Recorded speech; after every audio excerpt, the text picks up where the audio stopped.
Happy Thursday. Welcome to Couch Talks, the Q&A episode to our Feeling Things podcast. I'm Amy. And I'm Kat. And quick disclaimer before we get into today's question, which happens to be a voicemail, thank you, Boop, boop. that this podcast does not serve as a replacement or a substitute for any actual mental health services, even though we are answering your questions, and we do hope that it helps in some way.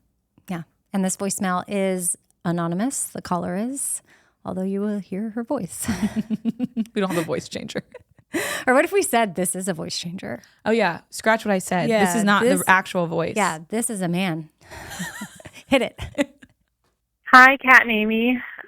Calling you today to talk a little bit about something that you guys have touched on, but I just was hoping maybe to get a little bit of advice. I am in a situation where my mom is not in my life right now. She's really struggled with drinking, and it's impacted relationships and family dynamics for a really long time. And now as an adult with children, it just got to a point where the best thing for my peace was to say, this is my boundary. If you're going to be drinking, you can't be in my life, my kids' lives. Obviously not a very light decision, but we are about to be faced with a little bit of a situation that's given me anxiety because my little sister is getting married, and she, because she's going through this big event, made the decision to sort of make amends and space for my mom to be in her life. And I want to be there and show up for my sister and her big day. Obviously, I want my kids to be a part of that special day, but I'm trying to figure out how to navigate the boundaries I have in place while also respecting what my sister is choosing to do and allowing her to have her day and be present without making her feel uncomfortable or upset, but also not letting myself feel uncomfortable or upset. And how to approach that with the kids, because I obviously cannot hide and shelter them from that day and who they will be around. So trying to have a conversation with them, it'd probably be helpful to know my kids are 9 and 15 and 17. So the older ones obviously know a little bit more than the 9-year-old. So anyways, long-winded voicemail to just say my feeling is a lot of anxiety. I'm feeling very anxious about what to do and how to be a supportive sister and be there. And there's so much to unpack with this, but really just how to go about respecting everyone's boundaries on that day so that it's still very special for my sister. And I can go through the day with as much peace as possible. So any insight would be greatly appreciated. And Yeah, that's a lot. Mm-hmm. I would feel anxious too, which again, it's good to know what you're feeling so that way you can try to figure out how to navigate the situation. So it's good that you know that that's what you have going on. That's information. Yeah. What do I need comes from that. So the question that I took from this is, how do I show up for specifically my sister? If you're listening and this isn't your exact situation, it can be, how do I show up for the people that I love without then abandoning myself? Because that's what I'm hearing is this. I've created these boundaries to help me and my family maintain what we need, but not everybody has chosen those boundaries. And so boundaries are so hard to set in the first place. Yeah. So if you've finally gotten there and there's been some peace and and then there's something that's coming up that potentially feels like it could knock the boundary down, and then would you have to go put one back up again? And then, layering in the kids, it's a lot. Yeah. And I can feel the tug of, I want my sister to be happy and I don't want to impact her day. And also I know what I need too. So how do I balance that? So the first thing that I would think about would be, we talk about this a lot, you have the permission to change your mind at any point. So you might decide, this is okay with me, or I'm going to try this, or I'm going to show up and do this. And then that day might come and you might say, this isn't, I can't. you have permission to change your mind the more information you have. And sometimes the closer to something like that we get, it feels like we have more information because we have more feelings about it. So you can say, I'm going to try to do this. But I think a lot of times we are too hard on ourselves and are like, if I'm going to do this, I have to maintain my word. Sometimes it's okay to break that because you have new information that says this isn't good for me. So I'm really just saying, be flexible with yourself. So don't feel like you have to draw a line in the sand somewhere. Things can shift and you can go take it day by day. Mm-hmm. The other part of this, I would say, like I don't know if I actually said this earlier, but with any questions that we talk about, we're not able to really tell you what to do. No therapist really is going to be able to do that, but we can help give you things to think about that then allow you to have more information to figure out what you need. So the other piece of information I would ask you to just look at is finding some acceptance. Like, where do I need to accept that things might be a little muddy? I can stretch myself, maybe. This might be a place for where this one day. Yeah, I might be able to stretch myself. And I still might have some of my personal boundaries up. Therefore, that might cause some feelings for your sister. Like, your sister might think like, oh, I wish that everybody could just be together and everybody could forget about everything and we can all just, well, that might not be possible. So acceptance that there's not a probably perfect scenario here. This is a messy, hard situation. And there's probably not a clean, happy answer that feels good to everybody. Somebody's going to have a feeling about something that might be uncomfortable. So acceptance that I'm looking for some gray here. I'm not looking for black and white. We love the gray. Yeah. We love the gray. I have a huge appreciation for the gray going through something with an alcoholic and one that is very black and white. So that was kind of an interesting thing. But one day at a time is such a huge, even as you gear up for the wedding, every day you're going to have different feelings that pop up, or maybe different ideas or thoughts, or even trying to control the situation. Like, I was thinking what I might do is like ask my sister, hey, I know maybe if you're allowing mom to come and y'all are rekindled, but is she allowed to drink at the wedding, sort of thing? We can't do that. We can't do that. But that's what part of me wants to do that. Or old me, if I was more in like a controlling phase, I might be like, okay, well, I will come. I'm fine with you having mom there, but is there a way we can make sure she's not going to drink? Because that's not up to y'all. Mm-hmm.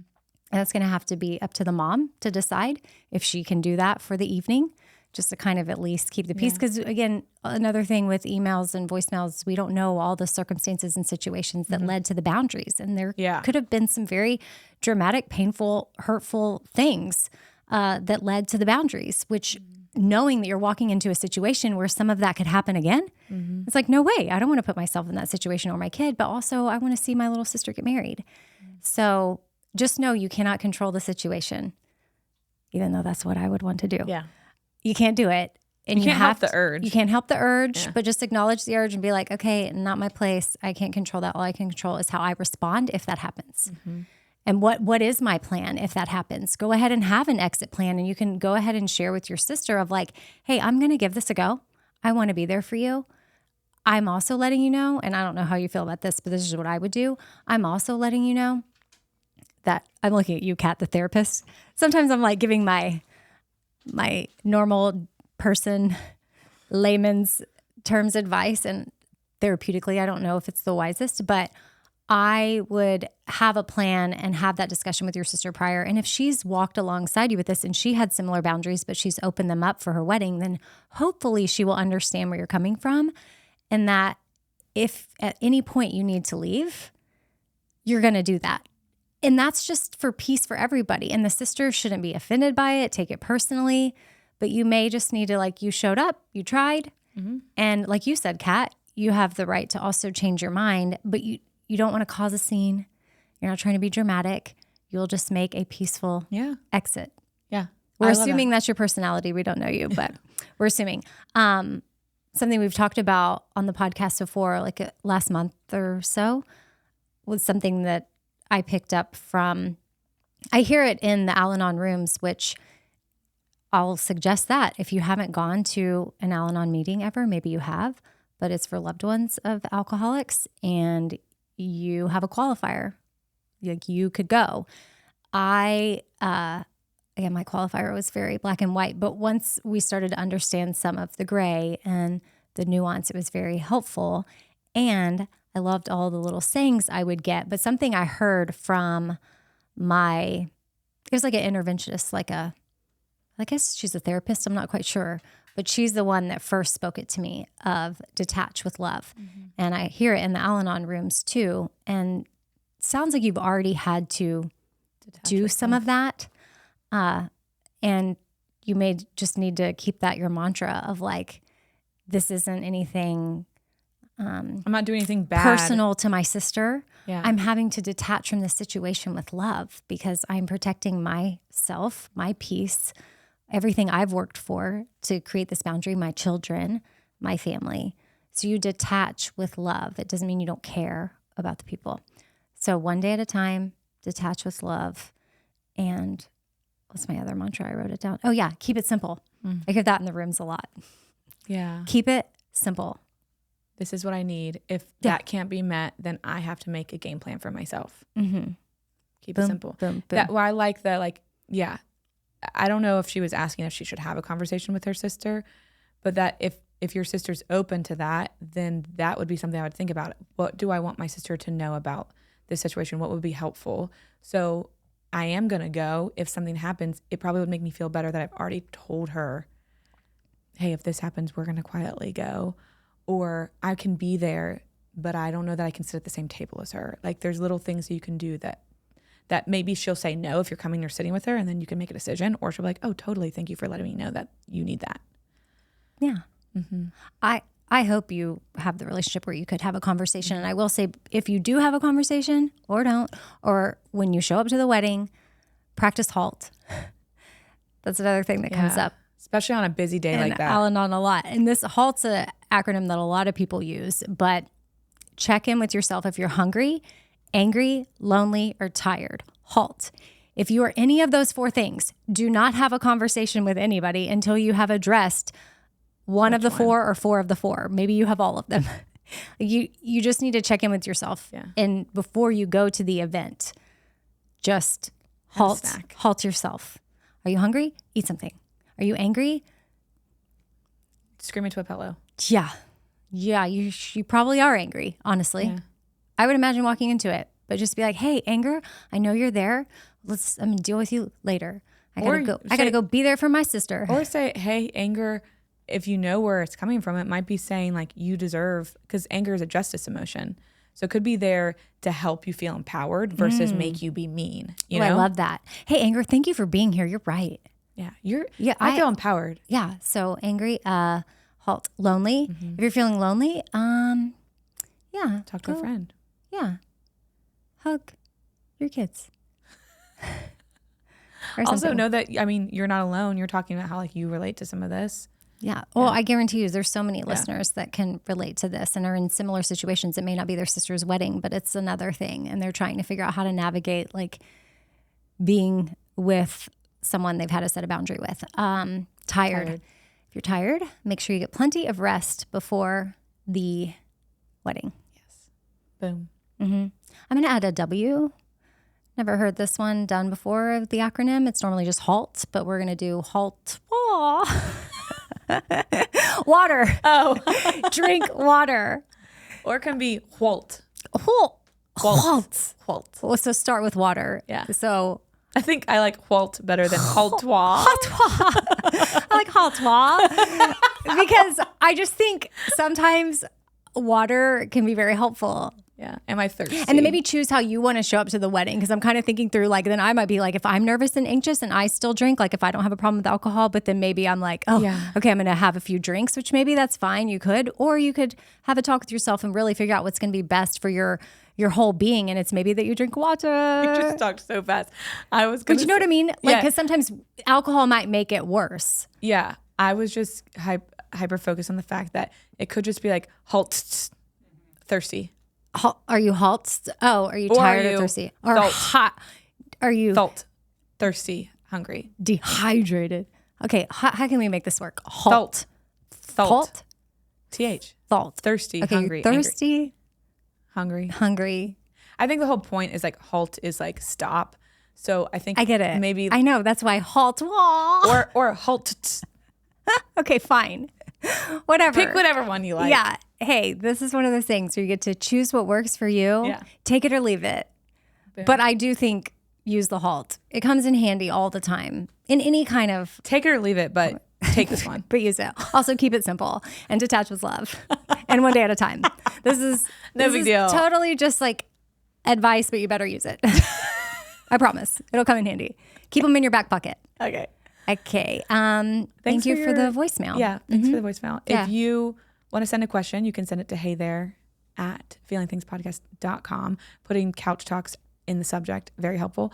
Or you can leave the voicemail 877-207-2077. Nailed it. 877-207-2077. Store that in your phone. Oh my gosh, program us in your phone. What do people put us in their phone? I mean, I don't know anybody that would call more than once, but if you want to, you can. But what if they save us in their phone? Cat and in case you ever need to leave a voicemail, you'll be under feeling things. And they could call us twice. They might call to give us an update. Oh yeah, we would love an update if there's any updates at any given time. Let us know how the wedding goes. Yeah. All right. Okay. I'm going to sign off with halt. And have the day you need to have. Bye. Bye.